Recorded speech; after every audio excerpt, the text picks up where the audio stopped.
ஸ்ரீமதே ராமானுஜாய நமக. தினம் ஒரு திவ்ய பிரபந்தம் தொடரிலே இன்றைக்கு 2167வது பகுதி. திருமங்கை ஆழ்வார் அருளிய திருநெடுந்தாண்டகத்தை அனுபவித்து வருகிறோம். அதிலே இன்றைக்கு நாம் அனுபவிக்க எடுத்துக்கொள்ள பாசுரம் 11வது பாசுரமாகும். சென்ற பாசுரத்தில், அதாவது 10ஆம் பாசுரத்தில், முதலானாயே என்று அடியேனை நீ படைத்தது இந்த பாடுபடுவதற்கோ என்று ஆற்றாமையை வெளிப்படுத்தினார். அந்த பயத்தினால் தாமான நிலை நீங்கி ஒரு பிராட்டி நிலையை அடைந்தார் ஆழ்வார். அதிலும் பரகால நாயகி தன் வாயாலே பேசுவதற்கு தகுதியில்லாத மயக்க நிலையை அடைந்து தாய் வார்த்தையாலே பேசும் நிலை ஏற்பட்டது. அதாவது களவொழுக்கம் என்றும் காந்தர்வ மனம் என்றும் சொல்லப்படும் இயற்கை முறையிலே நாயகனோடு கூடி பிறகு பிரிந்து பிரிவாற்றாமையால் ஒரு பொழுது மயக்கம் அடைவது, மற்றொரு பொழுது நினைவு பெறுவது, இப்படியாக இந்த நிலைகளிலும் ஒரு முறையில்லாமல் நடந்து வந்தது. பரகால நாயகியினுடைய உறவினர்கள் அனைவரும் எது செய்யலாம் எது செய்யக்கூடாது என்று ஆராய முடியாமல் இருந்தார்கள். இவளுக்கு வந்திருக்கிற இந்த நோய்க்கு காரணம் அறியாமல் வைத்தியம் செய்வதில் வல்லவர்களும் மந்திரவாதம் செய்வதில் வல்லவர்களும் இவளுடைய நோயை தீர்ப்பதற்காக பல முயற்சிகளை செய்ய தொடங்கினர். இந்த நிலையில் எம்பெருமானுக்கு அடிமைப்பட்டவளான ஒரு கட்டுவிச்சி, அதாவது குறி சொல்பவள், இவளுடைய நோய்க்கு காரணத்தை நீங்கள் அறிய மாட்டீர்கள், இவளுக்கு இது எம்பெருமானாலே வந்த நோய், அதனாலே அவனால் தான் இது தீர வேண்டும் என்று கூறினாள் அந்த கட்டுவிச்சி. அவள் சொன்ன வார்த்தையை கேட்ட நாயகியின் திருத்தாயார் இவளுடைய நோயை பற்றி கேட்பவர்களுக்கு இந்த பெண் செய்யும் செயல்களையும் கட்டுவச்சு சொல்கிற வார்த்தையும் தெரிவிக்கிற பாசுரத்தாலே தம் நிலையை இந்த பாட்டிலே அருளி செய்கிறார் ஆழ்வார். அதாவது திருமங்கை ஆழ்வார் தாய் பாவனையிலே தன் மகள் படும் பாட்டை விவரிக்கும் பாடல் இது. பாசுரத்தை பார்க்கலாம். பட்டுடுக்கும் அயர்ந்து இறங்கும், பட்டுடுக்கும் அயர்த்து இறங்கும் பாவை பேணாள் பனிநெடுங்கண் நீர் ததும்ப பள்ளி கொள்ளாள். பட்டுடுக்கும் அயர்த்து இறங்கும் பாவை பேணாள் பனிநெடுங்கண் நீர் ததும்ப பள்ளி கொள்ளாள். என் எழுதுணைப்போது என் குடங்கால் இருக்ககில்லாள், எழுதுணைப்போது என் குடங்கால் இருக்ககில்லாள். எம்பெருமான் திருவரங்கம் எங்கே என்னும் மட்டுவிக்கி மணிவண்டு முரலும், மட்டுவிக்கி மணி வண்டு முரலும் கூந்தல் மடமான இது செய்தார் தம்மை மெய்யே கட்டுவிச்சி சொல் என்ன சொன்னாள் நங்காய் கடல்வண்ணர் இது செய்தார் காப்பாராரே. பட்டுடுக்கும் அயர்த்து இறங்கும் பாவை பேணாள் பனிநெடுங்கண் நீர் ததும்ப பள்ளி கொள்ளாள்.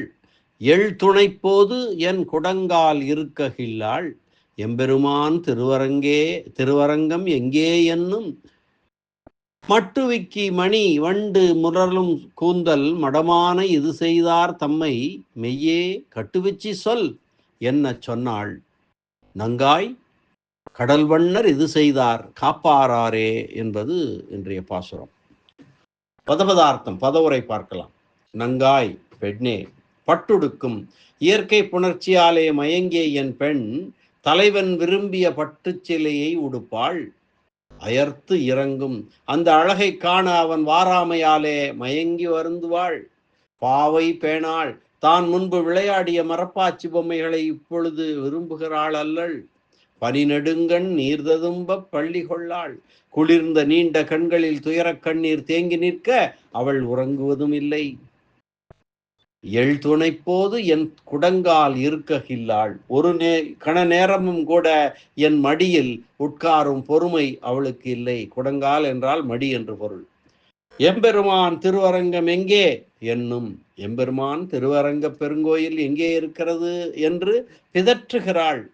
மட்டுவிக்கி மணிவண்டு முரலும் கூந்தல், அழகிய வண்டுகள் தேன் பருகி தாகத்தின் மிகுதியாலே விக்கி பின் ஆலாபனம் செய்யும் மயிர்முடியுடைய மடமான இது செய்தார் தம்மை, அடக்கத்தை உடையவளாய் மான் போன்ற கண்களை உடைய என் மகளை இப்படி தடுமாற விட்டவரை கட்டுவச்சி மெய்யே சொல் என்ன, கட்டுவச்சியே உண்மையாக கண்டுபிடித்து சொல் என்று வேண்ட கடல் வண்ணர் இது செய்தார், கடல் நிறத்தவராகிய எம்பெருமான் இப்படி செய்தார் என்று கட்டுவச்சி கூறினாள்.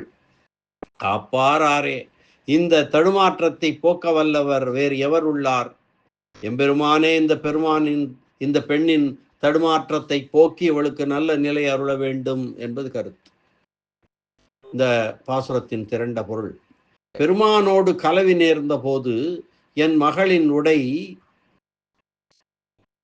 அழகிலே மகளின் உடை அழகிலே அவன் ஈடுபட்டு இந்த உடையை உடுத்த உன் அழகு மிக மேம்பட்டது என்று அதனின் ஈடுபட்டு ஆழ்ந்திருந்ததால் இவள் அவன் வருவதற்கு சாதனமாக பட்டை அழகுற உடுத்து கொள்கிறாள், மயங்கி வருந்துகிறாள். கையில் வைத்து கொண்டு விளையாடும் பாவையை மரப்பாச்சி பொம்மைகளை முன்போல் விரும்புவதில்லை. நீண்ட கண்களில் இருந்து சோகத்தால் நீர் தழும்பும்படி நிற்கிறாள், தூங்குவதில்லை. ஒரு நொடி பொழுதும் என் மடியில் உட்காருவதில்லை. எம்பெருமானுடைய திருவரங்கம் எங்கே இருக்கிறது என்கிறாள். வண்டுகள் பருகிய தேன் விக்கி ரீங்காரம் செய்ய பெற்ற கூந்தலை உடையவளான அழகிய மான் போன்ற இந்த பெண்ணை இப்படிப்பட்ட நிலையை அடைய வைத்தவர் இன்னார் என்பதை குறி சொல்லுகிறவளே, கட்டுவிச்சியே உண்மையாக சொல்வாயாக என்று நான் கேட்க அவள் சொன்னாள், கடல் போன்ற நிறமுடைய பெருமாள் இதனை செய்தார் என்று சொன்னாள். பெண்களே, பாதுகாப்பவனான எம்பெருமானே இதை செய்த பிறகு இந்த ஆபத்தை போக்க வல்லவர் வேறு யார் உள்ளர் என்பது திரண்ட கருத்தாகும். இந்த பாசுரத்தினுடைய உள்ளுரை பொருள் என்ன? பெருமானது திருவருளாலே அவனிடம் கொள்ளும் பிரேமம் காதல், பாவை பேணாள் என்பதாலே விரக்தி, கட்டுவச்சி சொன்னாள் என்பதாலே ஆச்சாரிய உபதேசத்தாலே ஞான சித்தி. இதுதான் இதனுடைய உட்பொருள். கட்டுவச்சி வைபவம் என்ன? கட்டுவச்சி என்றால் யார், எப்படி என்ன செய்வார்கள் என்று. செவி தாழ்த்தார்க்கெல்லாம் வார்த்தை சொல்லி போந்தார் உடையவர். செவி தாழ்த்தார்க்கெல்லாம் வார்த்தை சொல்லி போந்தார் உடையவர். சுவையை பிறப்பித்து வார்த்தை சொல்லி போந்தான் கீதாச்சாரியன். சிஷ்யனுடைய வேண்டுதல் அன்றி பரம கருணையால் உவந்து பொருளை கேட்டவுடன் அவர்களைப் போலே உபதேசிப்பவள் கட்டுவச்சி என்பது ஆச்சாரியர்களுடைய கட்டுவச்சியை பற்றிய விளக்கம். வியாக்கியான சக்கரவர்த்தி பெரியவாச்சான் பிள்ளையின் விவரணம் உரை பார்க்கலாம். பட்டுடுக்கும், பட்டுச்சேலையை உடுத்துக் கொள்கிறாள். மயங்கி இருப்பவள் எப்படி சேலையை உடுத்த முடியும் என்றால், மேலே சொல்ல போகும் பல செயல்களைப் போல பிரிவாற்றாமையால் மயங்கி இருப்பவர்களுடைய பல முரண்பட்ட செயல்களில் இதுவும் ஒன்றாகும். நாயகனான இவன் பரகால நாயகியோடு கூடியிருக்கும் போது இவளுடைய அவயவங்களின் அழகை காட்டிலும், மேனி முழுவதிலும் உள்ள அழகை காட்டிலும் இவளுடைய உடை அழகிலே ஈடுபட்டு இப்படியும் ஒரு உடை அழகா என்று அதிலே ஈர்க்கப்பட்டவனாய் விளங்குகிறபடியை கண்டு பட்டாடை உடுத்தினால் அதை காண்பதற்காக அவன் வருவான் என்று நினைத்து அவன் வருவதற்கு சாதன அனுஷ்டானம் செய்கிறாள் என்று இந்த தொடருக்கு பொருள். இந்த ஆடையை உடுத்தவுடன் ஆடையுடன் கூடிய இவளுடைய அழகை காணாமல் இருக்க முடியாமல் அவன் வருவான் என்று பட்டுச்சேலையை உடுக்கத் தொடங்கினாள் என்பது கருத்து. உடுக்கும் என்று நிகழ்காலத்தில் சொல் அமைந்திருக்கையாலே அவன் விரும்பும் இந்த உடையை அவன் வரும் வரையிலும் இப்படி உடுத்தால் நன்றாக இருக்குமா, அப்படி உடுத்தால் நன்றாக இருக்குமா என்று பல முறை மாற்றி மாற்றி மாற்றி உடுக்கிறாள் என்னும் கருத்தும் விளங்குகிறது. தன் உடம்பை இப்படி அலங்கரித்து கொள்ளலாமா என்றால், நாயகனுக்கு உறுப்பாக தன் உடம்பை அலங்கரிப்பது சொரூபத்திற்கு பொருத்தமானதே அல்லவா? நாயகனுக்காக உடுக்கிறாள். ஆடையுடுப்போம் என்ற திருப்பாவை பாசுரத்திலே ஆடையுடுப்போம் என்று சொல்கிறாள் அல்லவா நாச்சியார், ஆண்டாள் நாச்சியார். அதுபோல அவன் உடுத்திவிட இவள் உடுக்க வேண்டியிருக்க இவள் தானே உடுக்கலாமோ என்றால், அவன் விரும்புவதாலே இவளுக்கு தானே உடுப்பதும் உத்தேசியமாகிறது. அயர்த்து இறங்கும். உடையணிந்தவுடன் அவன் வருவான் என்று உகந்திருந்தாள். அப்போதும் அவன் வர காணாமையாலே பிரிவாற்றாமையாலே மயக்கமுற்றாள். இதை வேறு விதமாகவும் பொருள் கொள்ளலாம். அவன் வருவதற்காக ஆடை அணிந்தாள். அவன் வாராமையாலே ஆடை அணிந்தது தன் அழகை வெளிப்படுத்தவே உறுப்பாகி தன்னலச் செயலாய் முடிந்து விட்டதே என்று தன் ஆண்மை இயல்புக்கு தீதாதலால் மயக்கமுற்றாள். மன்னிக்க வேண்டும், தன் பெண்மை இயல்புக்கு தன் ஸ்வரூபத்திற்கு தீர்ந்து ஆதலால் மயக்கமுற்றாள். பிரிவாற்றாமையால் வரும் மயக்கத்தை காட்டிலும் ஆண்மை இயலுக்கு இழுக்கு பிறந்ததால் வந்த மயக்கம் தெளிவது அரிதல்லவா? அதனால் அயர்த்து இறங்கும். பிரலாபக ததா சம்மோக. அழுகை உண்டானவுடன் மயக்கம் உண்டாகும் என்கிறபடியே அழுகைக்கு பிறகு மயங்குவது வழக்கமாயிருக்க மயக்கத்திற்கு பிறகு அழுகை வருவதாக முறையற்று சொல்லும்படி இருப்பது பிரிந்த விஷயத்தினுடைய சிறப்பையும் இவருடைய பிரிவாற்றாமையின் ஆழத்தையும் காட்டுகிறது என்கிறார் வியாக்கியான சக்கரவர்த்தி. இரக்கமாவது அவனை அணைய வேண்டும் என்னும் வேகத்தாலே வரும் துன்பத்தோடு கூடிய அழுகை. முந்தின நிலையான மயக்க நிலையில் அறிவில்லாமையாலே துன்பம் இல்லாமல் இருக்கும்.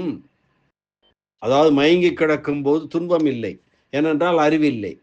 பிந்தைய நிலையான இறங்கும் நிலையில் துன்பம் மிகுதியாக இருக்கும். ஆகையாலே அதை காட்டிலும் இது வருந்தத்தக்கது. இந்த இரண்டு தொடருக்கும் வேறு வகையாகவும் பொருள் சொல்லலாம். பட்டுடுக்கும் இளஞ்சிறுமியாய் ஆடை உடுக்காமல் திரிந்த நிலை நீங்கி உடுக்காமல் இருப்பதற்கு வெட்கப்பட்டு பட்டு உடுக்கும்படியான பருவத்தை அடைந்த சிறுமி அல்லவோ இவள் என்பது ஒரு கருத்து. இப்படி பொருள் கொள்ளும்போது பட்டு என்பது பட்டாடையை குறிக்காமல் பொதுவான ஆடையை குறிக்கும். பொத்தி புலி உகிர் பட்டு என்பது போலே முந்தின பொருளில் பட்டாடையை குறிக்கும். உடுக்கும் என்ற நிகழ்காலத்தினாலே சிறுமியாகையாலே ஆடை அறையில் தங்காமல் அடிக்கடி நழுவி போய் எடுப்பது உடுப்பதானபடியை தெரிவிக்கின்றது எனலாம்.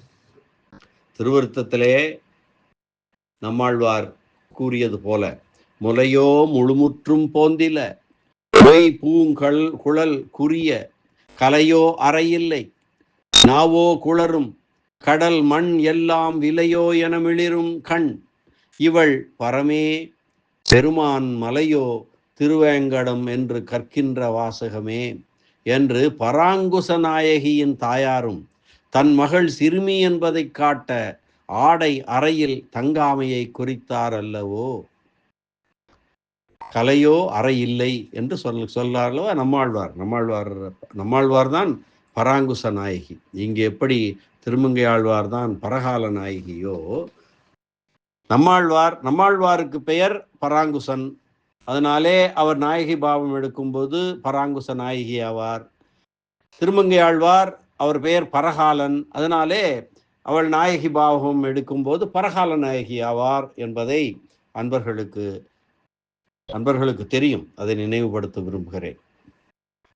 அயர்த்து சிறுமியாயிருக்கும் பருவத்திலேயே எம்பெருமானை பிரிந்தால் மயக்கம் அடையும்படியாக காதலில் பிறருக்கு வழிகாட்டியாயிருந்தபடி அயர்த்து இறங்கும்.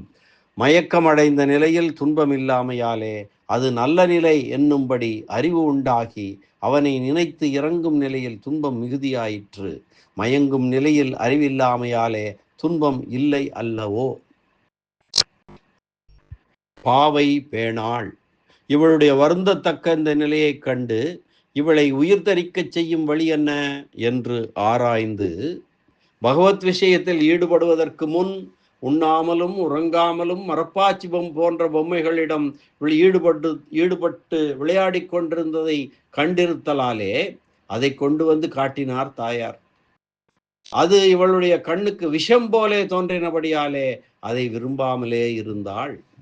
பாவையையே எல்லாமாக நினைத்து அது இல்லாமல் பொழுதுபோக்க முடியாதவள் அல்லவோ இப்போது பாவையை அலட்சியம் செய்கிறாள்.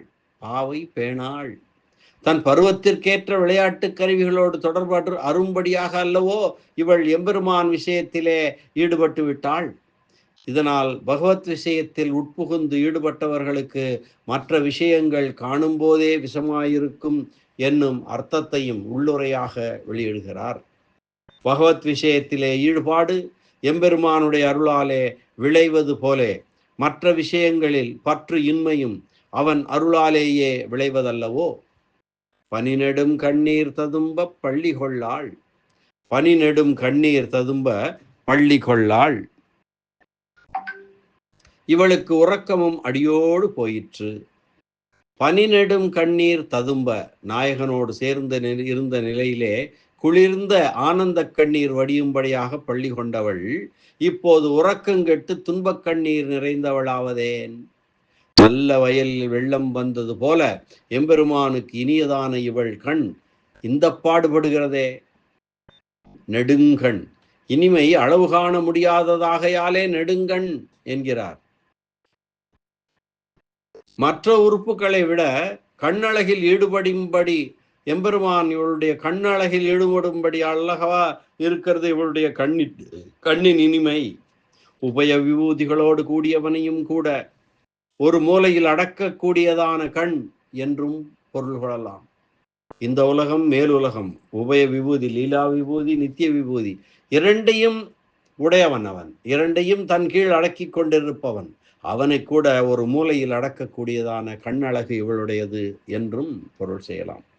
நீர் ததும்ப சேர்ந்திருந்த போது குளிர்ந்திருந்த நெடுங்கண் எம்பெருமானை பிரிந்தபோது துன்பக் கண்ணீர் தழும்புவதாயிற்று. பள்ளி கொள்ளாள் உறக்கமற்றவளானாள். நாயகனோடு கூடியிருக்கும் போது ஆனந்த கண்ணீராலே உறக்கமில்லாமல் இருந்தாள். அவனை பிரிந்திருக்கும் போது இப்போது துன்பக் கண்ணீராலே தூக்கமில்லாதவளானாள். நாயகனோடு கூடியிருந்த போது அவன் இவளை உறங்க விட மாட்டான். பிரிந்திருந்த போது பிரிவு துன்பம் இவளை உறங்க விடாது. எள் துணைப்போது என் குடங்கால் இருக்ககில்லாள். இவள் உறங்காமலே இருந்தபடியாலே முன்பு தன் மடியிலே படுத்து உறங்கி போவதை கண்ட பழக்கத்தாலே தன் மடியில் படுக்க வைத்தாள் தாய். அது நெருப்பை அணைந்ததைப் போல இருக்கையாலே பெண் சடக்கென்றெழுந்தாள். ஒரு நொடி பொழுதும் என் மடியில் படுக்க இயலாதவளாயிருந்தாள் என்கிறாள் திருத்தாயார். என் குடங்கால் பெற்ற தாயான என் மடியில் பொருந்த முடியாதபடி தீய உபதேசம் பண்ணினவன் யாரோ என்று எண்ணுகிறாள். இவளால் காக்கப்படும் பாவையோடும் இவளை காக்கும் தாயோடும் வேற்றுமை இல்லாமல் இருவரோடும் இவளுக்கு உறவு அற்றுப்போயிற்று. விரும்பும் பாவையோடும் கொண்டாடத்தக்க தாயோடும் உறவு அற்றுப்போயிற்று. கில்லாள் மடியில் உட்கார்ந்து இருக்க சக்தியே இல்லை என்பது கில்லாள். என் முகத்தில் வாட்டத்தை கண்டு மடியில் இருக்க நினைத்தாலும் அதற்குண்டான சக்தி அவளுக்கு இல்லை. அப்படி இருக்கிறாள்.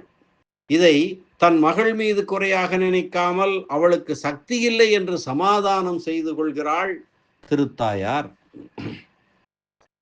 மடியில் கிடப்பதில் அவளுக்கு ஆசை இருந்த போதிலும்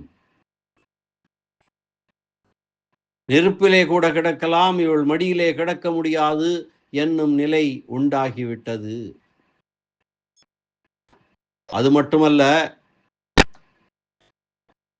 எம்பெருமான் திருவரங்கம் எங்கே என்னும் என்னை தனக்கே ஆக்கினவனுடைய இருப்பிடமான கோயில் எம்பெருமானுடைய கோயில் திருவரங்கம் எங்கே என்கிறாள்.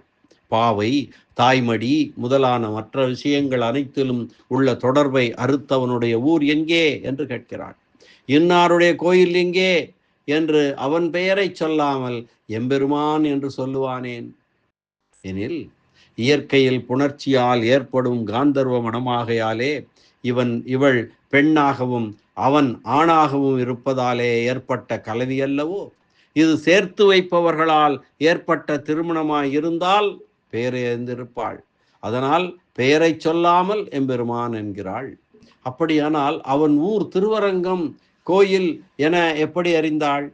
இவளோடு கூடியிருக்கும் போது இவளை பிரியும் காலம் ஒன்று ஏற்படும் என்பதை உணர்ந்து, நான் உன்னை பிரிய மாட்டேன், பிரிந்தால் உயிர் தரிக்க மாட்டேன் என்று இவளிடம் பிரிவை பற்றி பேசும்போது இவள் உயிர் வாழ்ந்திருப்பதற்காக நம் ஊர் திருவரங்கம் என்று ஊரைச் சொன்னார் நாயகன்.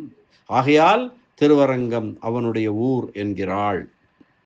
எம்பெருமான் என்னிடம் தான் தோற்று என்னை தனக்காக்கி கொண்டவன் எம்பெருமான். என்னிடம் அவன் எம்பெருமான் தான் தோற்று என்னை தனக்காக்கி கொண்டவன்.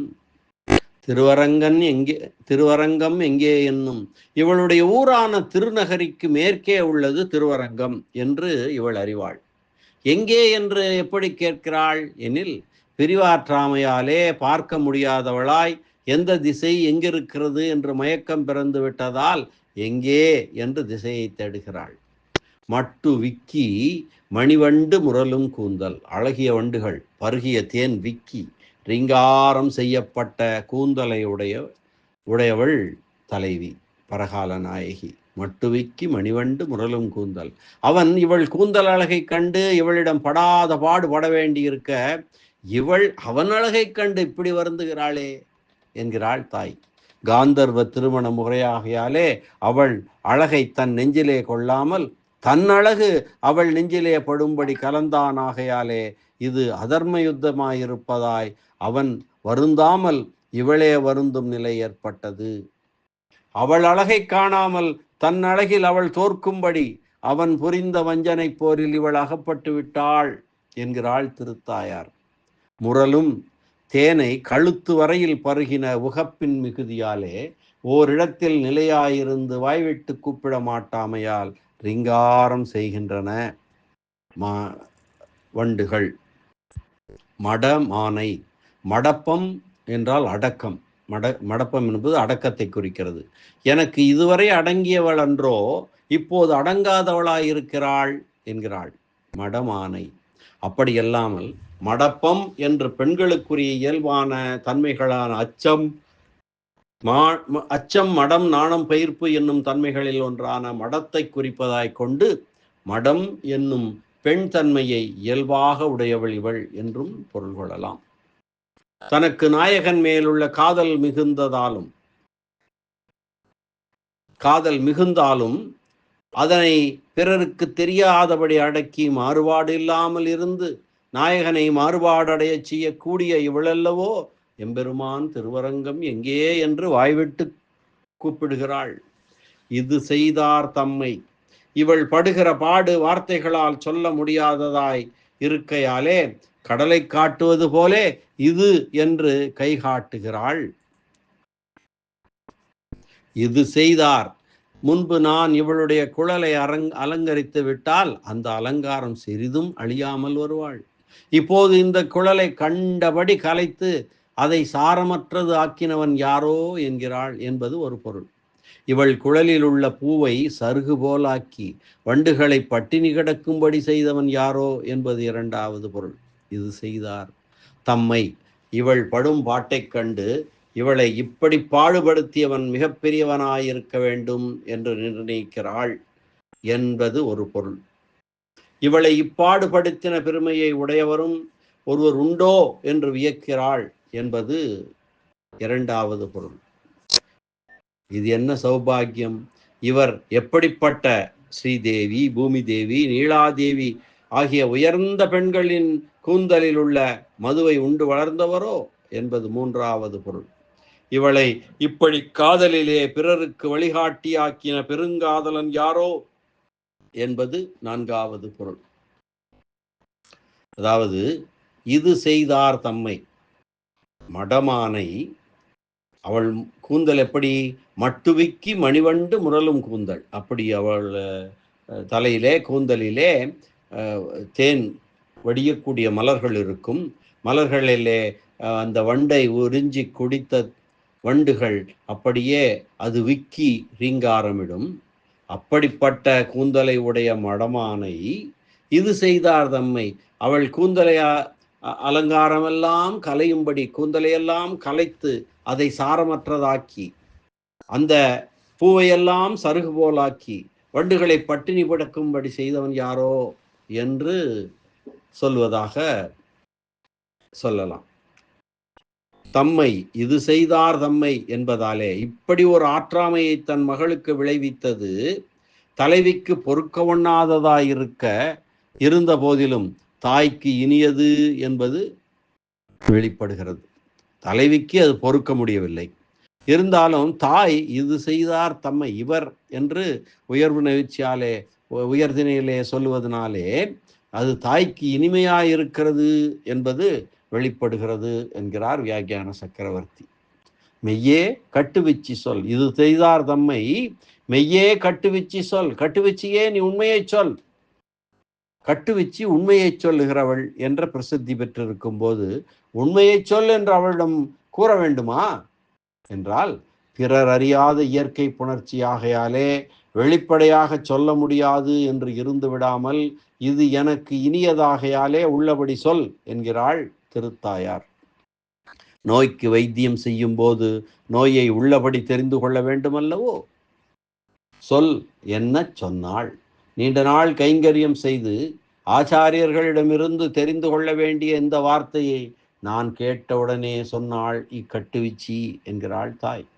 அர்ஜுனன் கேட்டவுடனே தன் கருணையாலே 18 அத்தியாயங்கள் கொண்ட கீதையை உபதேசித்த கண்ணனைப் போலவும், தம் கருணையாலே ஆசையுடையவருக்கெல்லாம் ரகசிய அர்த்தங்களை உபதேசித்த கிருபாமாதர பிரசன்னாச்சாரியரான எம்பெருமானைப் போலவும் இருப்பவள் இக்கட்டுவிச்சி. தம் ஆர்வத்தை வெளிப்படுத்தி கேட்க விரும்பியவர்கள் அனைவருக்கும் ரகசிய அர்த்தங்களை சொல்லி போந்தார் உடையவர் எம்பெருமானார் பகவத் ராமானுஜர். பற்பல அரும்பொருள்களை கேட்க விரும்பிய அர்ஜுனனுக்கு 18 அத்தியாயங்களையும் படிப்படியாக ருசியை உண்டாக்கி சரம ஸ்லோகார்த்தம் வரையில் சொல்லி போந்தான் கீதாச்சாரியன். அதுபோலத்தான் இந்த கட்டுவிச்சையும் என்று வியாக்கியானம் அருளுகிறார் வியாக்கியான சக்கரவர்த்தி. சொல் என்ன சொன்னாள். சொன்னாள் எனக்கு கேட்கை அவசியமான தேவையாயிருந்தது போலே இவளுக்கு சொல்லாவிட்டால் வாழ முடியாதபடி சொல்லுகை அவசியமான தேவையாயிருந்து சொன்னாள். சொல்லுகிற ஆச்சாரியர்களுக்கு எம்பெருமானை அனுபவித்ததனால் உண்டான உகப்புக்கு போக்குவீடு தேவையாயிருக்கையாலே கேட்கிற சிஷ்யன் மிகவும் தேவையாயிருக்கிறான் என்றோ. சிஷ்யன் ஆச்சாரியனுடைய உபதேசத்தை கேட்டு உயிர் தரிக்க வேண்டும். ஆச்சாரியன் அவனுக்கு சொல்லி அதனாலே உயிர் தரிக்க வேண்டும். சீடனுக்கு கேட்பது உயிர் தரிப்பதற்கு காரணமாகிறது, ஆச்சாரியனுக்கு உபதேசிப்பது அனுபவத்திற்கு காரணமாகிறது என்கிறார் பெரியவாச்சான் பிள்ளை. நங்காய், இது பெண்ணின் நிலையை பார்த்து கேட்க வந்த ஒரு பெண்ணை பார்த்து தாய் விழிக்கும் பதம். இது பெண்ணின் நிலையை பார்த்து கேட்க வந்த ஒரு உறவு பெண் அல்லது வெளி பக்கத்து வீட்டுக்காரி என்று எப்படி வேண்டாமாலும் எடுத்துக்கொள்ளலாம். அந்த பெண்ணை பார்த்து தாய் விழித்து சொல்கிறாள் நங்காய். அந்த கட்டுவச்சி சொன்ன வார்த்தையை சொல்லலாம்படி மற்ற தெய்வங்களையும் விஷயங்களையும் கைவிட்டிருக்கும்படியான நிறைவுடையவள் அல்லவோ நீ. நங்காய் என்றால் நிறைவானவள் என்பது பொருள். கட்டுவச்சிக்கு நான் மிக தேவையாயிருந்தது போலே எனக்கு இதை கேட்கும் நீயும் மிக தேவையாயிருக்கிறாய் என்பதும் கருத்து. அவள் சொன்ன வார்த்தை தான் என்ன எனில் சொல்லுகிறாள், கடல் வண்ணர் இது செய்தார். தலைமகள் எம்பெருமான் திருவரங்கம் எங்கே என்று கேட்டாள். அதற்கு பொருத்தமாக இக்கட்டுவிச்சியும் கடல் வண்ணர் என்று திருவரங்கநாதனான பெரிய பெருமாளை சொல்லுகிறாள். வண்ணம் என்பது ஸ்வபாவமாகிற தன்மைகளையோ நிறத்தினையோ சொல்லும். இங்கு தன்மைகளை சொல்லவில்லை, நிறத்தை மட்டுமே சொல்கிறது. இப்பெண் நாயகனுடைய இயல்பிலும் ஈடுபடவில்லை, குணங்களிலும் ஈடுபடவில்லை, கண்முன்னே தோன்றும் திருமேனி நிறத்திலேயே மயங்கிவிட்டாள் என்கிறாள். நாயகன் இவளை கண்டவுடன் ஒரு முறை அணைத்து விட்டான் போலும். அத்திருமேனியிலே அகப்பட்டாள். ஸ்வரூபத்திலே அகப்பட்டிருந்தால் அதை விட்டு பிரியாத குணங்களிலே ஈடுபட்டாக வேண்டும். ஸ்வரூபத்தையும் அதிலுள்ள குணங்களையும் வெளிப்படுத்தும் திருமேனியிலே ஈடுபட்டவர்களுக்கு திருமேனியே அந்த இரண்டையும் வெளிப்படுத்தும் காரணத்தாலே வேறு இடம் தேடி போக வேண்டிய அவசியம் இல்லை. சேதனருக்கு ஈடுபாட்டை விளைப்பதும் திருமேனியே, அடையத்தக்கதாயிருப்பதும் திருமேனியே, இனிதாயிருப்பதும் திருமேனியே அல்லவோ. இது செய்தார், தீரா நோய் செய்தான். சிறிய திருமடலிலே சொன்னது போல தீரா நோய் செய்தான். ஆத்மா உள்ள வரையில் தொடரும்படியான காதல் நோயை கொடுத்து விட்டார் பெரிய பெருமாள். இது நீரிலே மூழ்கி மயங்கி இருப்பவர்களை அவர்களுடைய உடலை கொண்டு தெரிந்து கொள்வதைப் போல இவள் வடிவிலேயே இவள் கொண்ட காதல் நோய் விளங்குகிறது. இந்த காதல் நோய் எவருக்கும் பெறற்கரிய ஒரு பயன் என்று விளங்கும்படியாக இது என்றாள். தெய்வ நன்னோய் என்று திருவிருத்தத்திலே நம்மாழ்வார் சொல்வது போல இக்காதல் நோய் தெய்வத்தால் உண்டான நன்மை விளைவிக்கும் நோய் என்று சொல்லப்பட்டதல்லவோ. தெய்வத்தால் வந்த நோயாகையாலே சிறப்புடைய நோயன்றோ இது?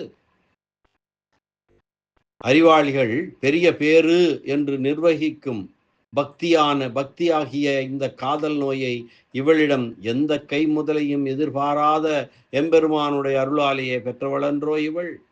கர்ம ஞான பக்திகளாகிற மற்ற சாதனங்களை பற்றியவர்களுக்கு ஆயிரக்கணக்கான ஜென்மங்களில் முயற்சி செய்து சாதிக்க வேண்டிய ஒரு பக்தி இவளுக்கு ஒரு சாதனத்தையும் எதிர்பாராத எம்பெருமானுடைய அருளாலேயே உண்டானதல்லவோ. பிரபன்னனுக்கு பக்தி வேண்டுமோ எனில் உபாசகனுக்கு கர்மயோகம் ஞானயோகம் முதலான பல சாதனங்களையும் அனுஷ்டித்த பின்பு கிடைப்பது பக்தியாகிற சாதனம். பிரபன்னனுக்கு எம்பெருமானுடைய அருளாலே கிடைக்கும் பேறுகளில் முதலாயிருப்பது பக்தி. ஆகையால் இருவருக்கும் பக்தி உண்டு, உபாசகனுக்கும் உண்டு, பிரபன்னனுக்கும் உண்டு என்கிறார். கடல் வண்ணர் இது செய்தார். நாயகியின் வடிவை காட்டிலும் சிறப்பு குறைந்ததான தன் வடிவை காட்டி அதனிலும் சிறப்பு மிக்கதான நாயகியின் வடிவை கவர்ந்தார் எம்பெருமான்.